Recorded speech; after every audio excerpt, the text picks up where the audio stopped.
day, M4467. Please introduce yourself. My name is Maria Sheila S. Miklat. I'm born in May 14, 1983. I'm 41 years old. I'm a single mother for my son, 21 years old. I'm Catholic and I'm high school graduate. Okay, Miss Maria Sheila, I see that you have experience somewhere in Dubai as a helper. What is your main duty and responsibility?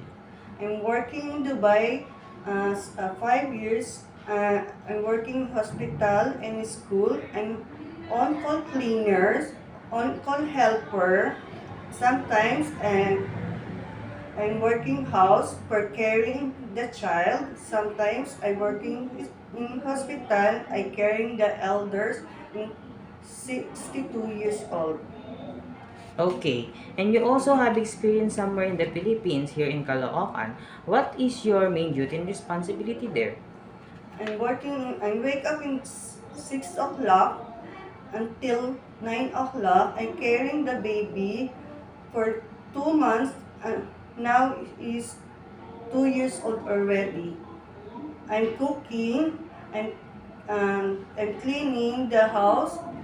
I'm carrying the baby, and sometimes I'm ironing for this house. Okay.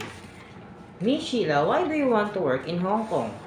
I'm working in Hong Kong for my son for future for college.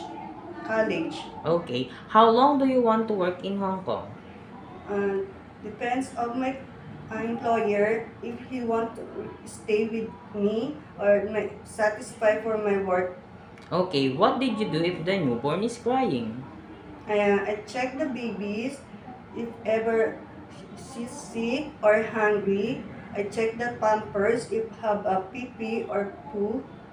Okay, are you willing to accept the holiday set up by the employer? Yes, sir. Are you willing to work on Sunday? Yes, sir. Are you willing to take care elderly? Yes, sir. Are you willing to co-work with other helper? Yes, sir. Are you willing to share room with kids? Yes, sir.